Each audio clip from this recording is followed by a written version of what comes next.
अस्सलाम वालेकुम। मैं हूँ फ़रयाल और आप देख रहे हैं मेरा यूट्यूब चैनल फ़री टाइम्स। फ़री टाइम्स में आपको खुशामदीद कहती हूँ।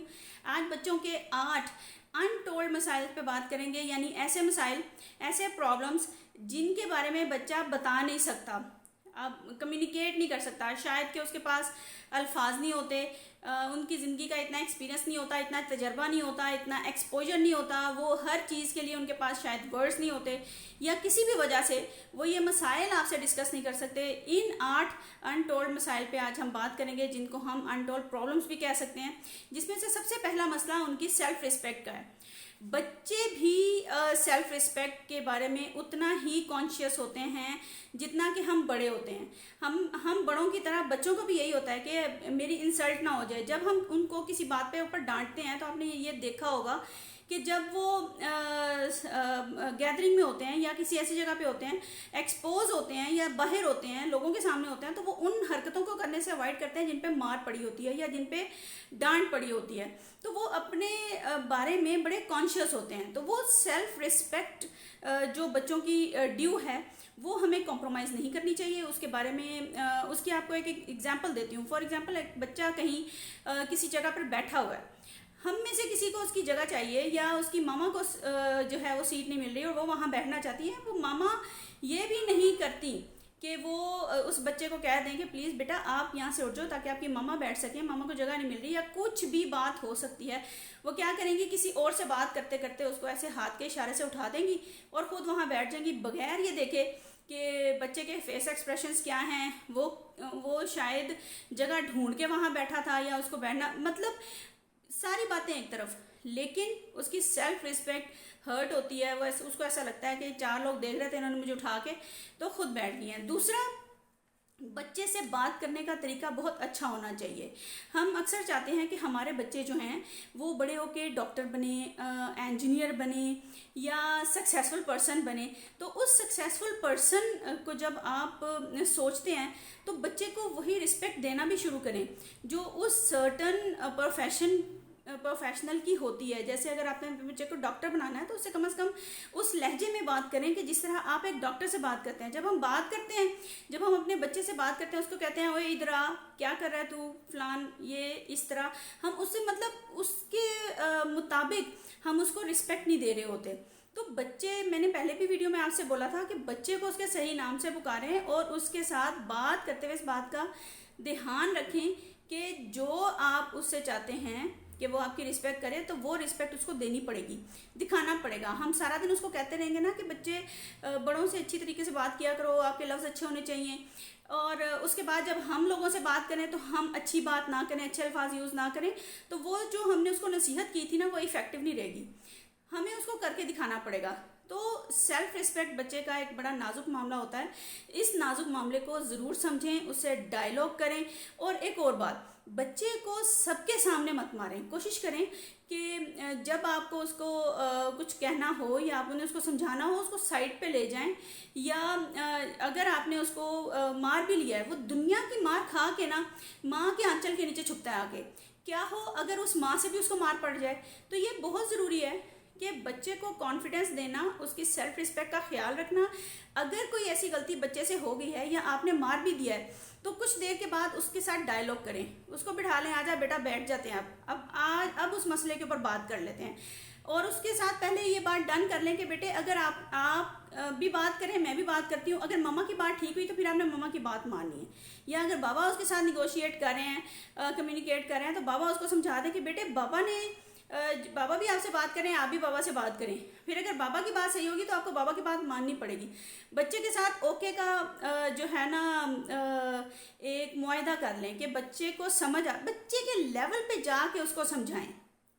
फिर उसको समझाएं कि बेटे उस वक्त ये हुआ था ना, तो बाबा ने आपको या मामा ने आपको थप्पड़ लगा दिया था, बेटे ये तो अच्छा नहीं हुआ, थप्पड़ तो मुझे नहीं मारना चाहिए था, लेकिन आइंदा आपने ऐसी हरकत नहीं करनी।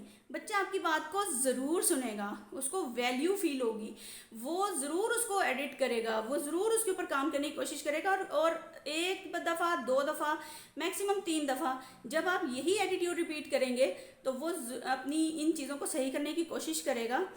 लेकिन इस सारे मामले के अंदर पहला इनिशिएटिव पहला जो ईंट पत्थर है वो पेरेंट्स को ही करना पड़ेगा, माँ को करना पड़ेगा। बच्चे को समझाना बहुत ज़रूरी है, लेकिन उसको सबक देना ज़रूरी नहीं है। सबक दे के उसकी सेल्फ रिस्पेक्ट को खराब, आप 4 लोगों के सामने उसको स्लैप करेंगे ना, या अगर आप उसको थप्पड़ मार देंगे या आप उसको डांट देंगे, वो शर्मिंदा हो जाएगा, उसको अच्छा नहीं लगेगा, उसकी सेल्फ रिस्पेक्ट उसको लगेगा शायद ख़राब हो गई है। वो सारा जो उसकी पर्सनैलिटी का कॉन्फिडेंस था ना, वो उस इवेंट के लिए ख़त्म हो जाएगा, और फिर वो अवॉइड करेगा। वो सोचेगा कि अब 4 लोगों में मैंने माँ के करीब नहीं जाना, कि इन्होंने मुझे कुछ ना कुछ कह देना है, मेरी इज्जत ख़राब हो जाएगी। तो बच्चे की सेल्फ रिस्पेक्ट बहुत ज़रूरी है। उस सेल्फ रिस्पेक्ट का उतना ही ख्याल रखें जितना कि आप अपनी सेल्फ रिस्पेक्ट का ख्याल करते हैं।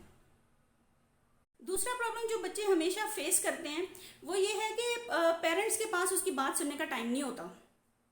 जब आप घर आते हैं शाम में किसी वक्त, बच्चे की डायरी, अगर आप फादर हैं, आप उसकी डायरी एक दफ़ा देख लें, या आप उसकी मदर से पूछ लें कि आज इसकी डायरी पे कोई नोट तो नहीं आया, या इसकी डायरी पे क्या कमेंट्स आए हैं। एक तो उससे फ़ायदा ये होगा कि बच्चे को पता होगा कि मेरे बाबा ने डायरी चेक करनी है, कॉन्शियस रहेगा, मामा ने डायरी चेक करनी है, उसको सारा दिन ये याद रहेगा कि मैंने कोई ऐसी वैसी हरकत नहीं करनी कि शिकायत लग जाए। बच्चों की कॉपीज़ के ऊपर टीचर ने नोट्स लिखे होते हैं, हम उसकी बात कर रहे थे कि कॉपीज़ ख़त्म हुई हुई हैं या डायरी ख़त्म हुई हुई है या कोई बुक नहीं है बच्चे के पास, तो वो नोट टीचर डायरी में लिख देती हैं। अगर तो वो डायरी पढ़ लेंगे तो पेरेंट्स को पता चल जाएगा फ़ौरन कि इस चीज़ की ज़रूरत है। अगर वो डायरी नहीं पढ़ने की हैबिट में है, या बच्चे को ट्यूशन भेज दिया, बच्चा ट्यूशन से काम करके वापस आ गया और शाम में आप उसका बैग नहीं देखते, डायरी नहीं देखते, तो फिर आपको पता नहीं चल पाएगा। दूसरा सोर्स ये है कि बच्चा आपको खुद बताए कि उसकी टीचर ने आज आपको ये बुक या ये कॉपी या ये डायरी लाने को बोला है, तो वो बच्चा जब आपको कहता है तो आप उसकी बात किसी ना किसी तरह इग्नोर कर देते हैं। या कभी ऐसा भी होता है कि फादर ज़्यादा थके होते हैं, शाम को नहीं निकल पाते, या ऑफिस से लेट हो जाते हैं, नहीं निकल पाते, एक आधे दिन का मार्जिन वो भी आपके लिए ज़रूरी है कि वो उसकी टीचर को इन्फॉर्म करें, या डायरी के नीचे नोट लिख दें कि आज तो नहीं आ पाई, मैं एक आधे दिन में बच्चे को भेज दूंगा। टीचर स्कूल में आ जाएगी। बच्चा जब स्कूल में दाखिल हो जाता है तो वो एक सोसाइटी का मेंबर बन जाता है। जहाँ पे वो जाता है वहाँ पे वो डील करता है, वहाँ पे वो 6-7 घंटे गुजारता है। अब उस गुजारने वाले टाइम के अंदर वो अपनी एफर्ट के साथ तो बहुत ज़्यादा मेहनत कर रहा है, लेकिन जब उसको डांट पड़ी तो किस वजह से पड़ी कि उसके पास वो बुक नहीं थी या वो कॉपी नहीं थी जो पिछले दिन ख़त्म हो गई थी। तीसरी प्रॉब्लम जो बच्चों की बहुत ज़्यादा है, बच्चों को स्कूल जाने के जो औकात होते हैं उसके अंदर बच्चा लेट स्कूल जाता है किसी वजह से। शायद सुबह जब उसके बाबा ने उसको छोड़ना होता है या उसकी मामा ने उसको ड्रॉप करना होता है, तो लाने ले जाने वाला कभी उसको लेट कर देता है। अब इसमें बच्चे का कोई कसूर नहीं है। बच्चा जो है वो तो सुबह उठ के मामा ने उसको रेडी कर दिया, लेकिन कभी लेट हो जाता है बच्चा बाबा की वजह से, तो वो उसके लिए बड़ी एक ख़राब बात होती है जिसके बारे में वो कम्युनिकेट नहीं कर सकता। वो एक दो दफ़ा कहेगा कि मामा देर हो जाती है, और मामा भी आगे से कोई ना कोई कमेंट उसको दे देंगी, लेकिन इसका सॉर्ट आउट नहीं निकलता, हल नहीं जल्दी निकलता। बच्चा जो है वो अपने तौर पे अपनी सेल्फ रिस्पेक्ट का, अपने साथ होने वाले मामलात को खुद डील करता है, और वो कोशिश करता है कि वो जो सोसाइटी जिसका मेंबर वो स्कूल जाके बना है, वहाँ पे उसके फ्रेंड्स भी होते हैं, वहाँ पे उसके कंपेटिटिव भी होते हैं, उसके मध्य में काबिल आने वाले बच्चे भी होते हैं, तो उनके सामने उसको एक कॉन्फिडेंट बच्चे के तौर पे अपने आप को पेश करना होता है। तो वो कॉन्फिडेंस उसका ख़राब होता है जब बच्चा लेट जाता है। क्या होता है, आप तो उसको गेट पे छोड़ के आ जाएंगे बच्चे को। अब बच्चे ने अंदर जो जाना है, जाके टीचर को फेस करना है। टीचर सब बच्चों के सामने हो सकता है उसको कहे कि बेटे आप लेट आए हैं, अब आपकी पनिशमेंट है कि आप 5 मिनट बाहर खड़े हो जाएं, या बेटे आज आप रोज़ ही लेट आते हैं। अगर टीचर उनको अच्छे तरीके से भी कहेगी कि बेटे आप तो रोज़ ही लेट आते हैं, तो भी बच्चा इंसल्ट फील करेगा, उसका जो सेल्फ कॉन्फिडेंस है वो ख़राब होगा। होता क्या है कि बाज़ बच्चे ऐसे होते हैं जो अपने काम को बड़े ध्यान से करते हैं, हर वक्त जो है अपने काम को कंप्लीट करने की कोशिश करते हैं, पढ़ते अच्छा हैं, होमवर्क पूरा करते हैं, अपने आप को ग्रूम अप रखते हैं। इन सारी चीज़ों के बावजूद एक बच्चा था मेरी क्लास में, बड़ी पुरानी बात है, वो इतना कॉन्शियस था अपनी स्टडीज़ के लिए कि वो अपनी ब्रेक टाइम में भी ना अपने काम को ख़त्म करने की कोशिश करता था कि कहीं मेरी टीचर मुझे कह ना दें कि आपने ये काम नहीं किया। और वो खाए पिए बगैर इतना रिस्पॉन्सिबल था माशाल्लाह कि वो खाए पिए बगैर अपना सारा काम कंप्लीट करता था कि कहीं मुझे टीचर बच्चों के सामने ये कह ना दें कि बेटे आपका काम कंप्लीट नहीं है या आज आपने काम कंप्लीट नहीं किया। इस हद तक बच्चे अपनी सेल्फ रिस्पेक्ट का ध्यान रखते हैं, अपने कॉन्फिडेंस को ख़राब नहीं होने देते। अब जो बच्चा खाए पिए बगैर और अपनी मेहनत के साथ अपने तमाम एजुकेशन के जो काम हैं, अपनी पढ़ाई के तमाम काम, होमवर्क, क्लास वर्क सब पूरे रखता है और सुबह सुबह, लेकिन सुबह सुबह आते ही वो जो लेट स्कूल आता है उसकी वजह से जो उसको जो झिड़क पड़ती है, जो डांट पड़ती है या उसको कभी जो बात सुननी पड़ती है, इसमें उसका कोई कसूर नहीं है। वो मजबूर है, वो आपके लिए वो आपको एक दो दफ़ा कहेगा, उसके बाद वो सोच लेगा कि कहने का फ़ायदा कोई नहीं है, ये रोज़ ही ऐसे होता है। अच्छा, अब ये जो उसके साथ हो रहा था, वो रोज़ इंसल्ट फील करता था, वो उसके दिमाग में कहीं ना कहीं रह जाएगी। फिर जब वो बड़ा होगा और आप कभी उससे कहेंगे कि बेटे आप मेरी बात सुन के ऑफिस जाना, तो वो भी आगे से कहेगा कि अभी मेरे पास टाइम नहीं है, मैं वापस आके सुनूंगा। और जब वापस आके कभी आप उसको कोई काम कह देंगे तो वो भी ऐसे ही टाल मटोल करेगा, क्योंकि उसने सीखा ही ऐसा है, उसके साथ होता ही ऐसा रहा है। तो ये भी एक बच्चे का बहुत बड़े मसाइल में से एक मसला है कि उसको पंक्चुअलिटी, उसकी रेगुलरिटी जो है वो ख़राब ना की जाए और उसकी जो है वो इज़्ज़त ख़राब ना की जाए, उसकी रिस्पेक्ट ख़राब ना की जाए, उसके तमाम काम उसकी मर्ज़ी से और उसके शेड्यूल के मुताबिक किए जाएं, ना कि हम अपना शेड्यूल उसके ऊपर लागू करने की कोशिश करें। जिसके बारे में बच्चे ज़्यादातर बात नहीं कर पाते वो ये है, उनके पास अल्फाज नहीं होते या वो कह नहीं पाते, और उसको हम ऐसे बयान कर सकते हैं कि बच्चे का किसी उसके दूसरे बहन भाई या उसके किसी कज़न या अपने इर्द गिर्द माहौल में रहने वाले किसी दूसरे बच्चे से कंपैरिजन ना करें। बच्चा अपने अंदर मुकम्मल शख्सियत है और हर इंसान दूसरे से मुख्तलिफ है। फिर कहूँगी कि ये असूल भी अपने ऊपर लागू करके देखें कि आपको कितना समटाइम्स बुरा लगता है जब आपकी जॉब प्लेस के ऊपर आपको किसी दूसरे इंसान के साथ कंपेयर किया जाए, कहा जाए देखो वो काम कितना अच्छा करता है, तो आप की परफॉर्मेंस जो है ना वो ज़्यादा अच्छी नहीं है। तो इसलिए बच्चे को कंपेयर ना करें। और अगर ये बात ज़रूर कहना चाहूँगी कि अगर आपने कंपेयर करना है कि फ़लाने का बच्चा या किसी मजीद साहब का बच्चा या अशरफ साहब का बच्चा मेरे बच्चे से ज़्यादा अच्छा है, तो ये भी देखें कि उस मजीद या अशरफ साहब के घर की रूटीन क्या है। कॉपी करना है तो कंप्लीट कॉपी करें, और बच्चे उनके बच्चों के अंदर वो स्पेशलिटीज़ क्यों हैं इसको फोकस करने की कोशिश करें, इसको देखने की कोशिश करें, ताकि वही काम आप करें जो वो कर रहे हैं, तो आपके बच्चे के अंदर भी वही खुसूसियात पैदा हो जाएंगी जो कि उनके बच्चों में हैं। तो जब आप किसी बच्चे को दूसरे बच्चे से कंपेयर करते हैं ना, तो उसके अंदर ये बात नहीं पैदा होती कि मैं भी उसकी तरह का मेहनत करूं, नहीं, ऐसी बात उसके अंदर पैदा नहीं होती, बल्कि ये जज्बा पैदा हो जाता है जेलसी का, कि मैं लव हेट रिलेशनशिप जो है ना उसके अंदर पैदा हो जाता है। वो उससे चिढ़ खाना शुरू हो जाता है कि बाबा इससे ज़्यादा प्यार करते हैं, मुझसे प्यार नहीं करते। और ये वाला जो मामला होता है ना, ये भी बच्चों के लिए बहुत ख़तरनाक होता है। इस बारे में भी बच्चे कभी भी ये नहीं कह पाते कि मुझे आप किसी से कंपेयर ना करें। बच्चा अपने अंदर एक मुकम्मल पर्सनैलिटी है, उसको उसी तरह और उसी वजूद के अंदर और उन्हीं खसूसियात के साथ एडॉप्ट करें, अपनाएं जो उसकी हैं। हर किसी बच्चे की अपनी एक ख़ास बात होती है जिससे आप उसको कंपेयर कर रहे हैं, मिला रहे हैं। उसकी खसूसियात और इसकी खसूसियात को अगर देखें तो हो सकता है खसूसियात आपके बच्चे में ज़्यादा हों। तो अपने बच्चे की अच्छी बातों को कॉम्प्रोमाइज़ मत करें, ज़्यादा अंडरस्टैंड करने की कोशिश करें। 5वें नंबर पे जो प्रॉब्लम बच्चे फेस करते हैं मेरी नज़र में वो ये है कि बच्चों को एप्रिसिएशन नहीं मिलती, बच्चों को एनकरेजमेंट की ज़रूरत होती है, बच्चों को एप्रिसिएशन की ज़रूरत होती है। जैसा खुद को भी अगर उसकी जगह पे रख के देख लें, जब जैसे ही आप कोई काम कर रहे होते हैं, एक अच्छा काम करते हैं, तो आप अपने इर्द गिर्द रहने वाले बहन भाइयों को, मदर को, फादर को दिखाते हैं। क्या चाहिए होती है आपको? एप्रिसिएशन चाहिए होती है। जब वो कहते हैं ना कि बहुत अच्छा है, तो आपको एक बहुत अच्छी फीलिंग होती है, आपको मज़ा आता है, आपका दिल करता है और भी काम करने को। तो इसी तरह बच्चे को भी इंकरेजमेंट चाहिए होती है। वो जिस सोसाइटी का मेंबर है वहाँ पर जब वो जाता है तो वहाँ पे दूसरे बच्चे उसके साथ शेयरिंग कर रहे होते हैं कि मुझे कल 10 आउट ऑफ 10 मिले थे, मेरे बाबा ने मुझे शाबाश दी थी, ये देखो बाबा ने मुझे कॉपी पे स्टार भी दिया है, तो तुम्हारे भी तो 10 आउट ऑफ 10 आए थे, तो आपके बाबा ने आपको क्या दिया। तो ये सारी बातें बच्चे जो हैं वो जब डिस्कस करते हैं तो उसके भी जहन में आता है कि मुझे वो फिर कोई ना कोई बहाना बना रहा होता है कि मैंने अभी बाबा को दिखाया ही नहीं, या मैं आज बाबा को दिखाऊंगा, या मेरे बाबा वीकेंड पे आएंगे तो मैं उस वक्त उनको दिखाऊंगा। तो वो ये सारी चीज़ें कॉम्पनसेट कर रहा होता है, लेकिन बीच में उसका मसला तो होता है कि उसको इनकरेजमेंट वाकई चाहिए होती है। बच्चे की इंकरेजमेंट के लिए कुछ भी किया जा सकता है, उनको शाबाश दी जा सकती है, दूसरे बहन भाइयों के सामने उनकी तारीफ़ की जा सकती है, या छोटे छोटे गिफ्ट दे दिया करें। पेंसिल, शार्पनर, रेजर तो आपने उनको लेके देना ही होता है, तो जब आप नया दें तो किसी वजह से, किसी बहाने से कोई ऐसा गिफ्ट करके दे दें, बेटा ये आज आपका गिफ्ट है, या आज मुझे पेंसिल अच्छी लगी थी, मैंने अपने बेटे के लिए या अपनी बेटी के लिए ले ली है।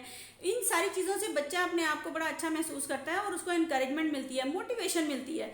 मोटिवेशन बच्चे के लिए बड़ी ज़रूरी है। जब तक इंकरेजमेंट नहीं होगी, मोटिवेशन नहीं होगी, बच्चा कॉन्फिडेंस गेन नहीं करेगा। जब तक वो कॉन्फिडेंस गेन नहीं करेगा तो वो चीज़ों को उस अच्छे तरीके से नहीं कर पाएगा जिस लेवल की एफर्ट्स जो हैं उस बच्चे की लाइफ में उनको चाहिए।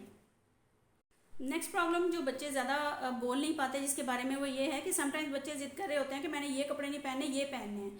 हालांकि उन्होंने घर में ही रहना होता है और कहीं नहीं जाना होता, और मामा कह रही होती हैं कि नहीं तुमने यही पहनने हैं, जो मैंने निकाल दिए वही पहनने हैं, इसके अलावा तुम कोई और नहीं पहन सकते, या जो पकाया है तुमने यही खाना है, इसके अलावा अगर माँ रोटी पका रही है तो बच्चा कहेगा कि मैंने आज रोटी नहीं खानी, मैंने पराठा खाना है। तो जितनी एफर्ट आप रोटी में कर रहे हैं उतनी पराठे में लगनी है। तो अगर आप पराठा बना देंगे तो बच्चे का दिल अच्छा हो जाएगा। मतलब कहने का ये है कि ऐसे बहुत सारे काम जिनके मानने से कोई नुकसान नहीं होना, उनका मान लेना अच्छा होता है, मान लेना चाहिए। अगर रोटी की जगह पराठा बन जाएगा तो कोई नुकसान नहीं हो रहा। तो हमें इस चीज़ का बहुत ख्याल रखना चाहिए कि बिला वजह बच्चों के ऊपर अपनी मर्ज़ी को ज़िद के साथ डालने की ज़रूरत नहीं है। बच्चों की वो बातें मान लेनी चाहिए जिसमें कोई नुकसान ना हो। तो फिर हम कह देते हैं कि बच्चा बड़ा ज़िद करता है, ये बात नहीं मानता, तो जिद तो आप कर रहे हैं, बच्चा तो नहीं कर रहा। बच्चे ने तो एक बात की है और जिसका कोई नुकसान भी नहीं है।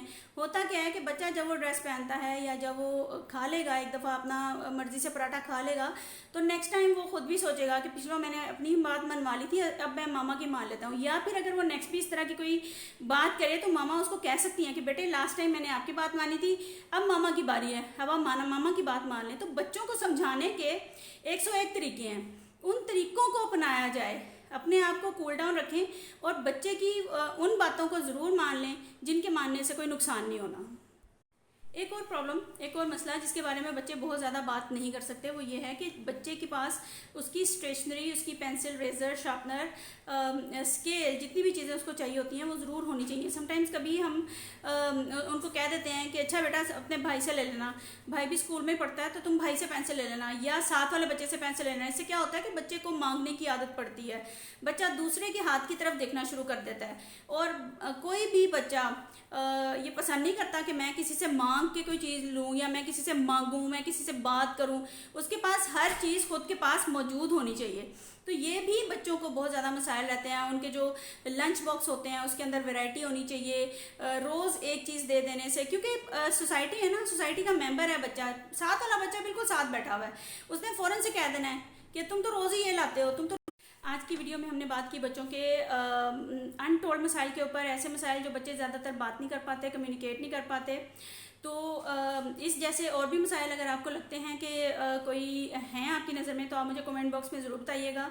और इस बात का एहसास ज़रूर करिएगा कि बच्चे जो हैं, जो आपके घर में लाया हुआ कोई सामान नहीं है जिसको ला के आप बस साइड पे रख देंगे और वो पड़ा रहेगा। बच्चे मुकम्मल इंसान हैं आप जैसे, और अगर आप उनमें एहसास, जिम्मेदारी, प्यार, मोहब्बत स्टोर करेंगे, रिकॉर्ड करेंगे, तो वो आप फ्यूचर में वही एहसास, मोहब्बत, ज़िम्मेदारी का रिकॉर्ड सुनेंगे और बच्चे उसी एहसास और मोहब्बत और ज़िम्मेदारी को आपके साथ जो है वो इजहार करेंगे आपके साथ, उसका जो आपने बचपन में उनके साथ किया। वरना बुढ़ापे में आपके पास पैसा तो बहुत होगा, लेकिन उस पैसे से ना आप एहसास ख़रीद पाएंगे, ना ज़िम्मेदारी और ना मोहब्बत, और ना उन पैसों को आप मेडिसिन बना के खा सकेंगे, ना कपड़े बना के ओढ़ सकेंगे।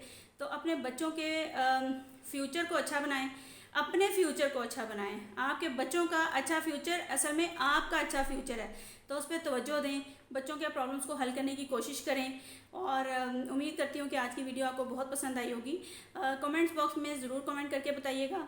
और इसी के साथ आज की वीडियो ख़त्म करती हूँ। मैं हूँ फरियाल और आप देख रहे हैं मेरा यूट्यूब चैनल फरी टाइम्स।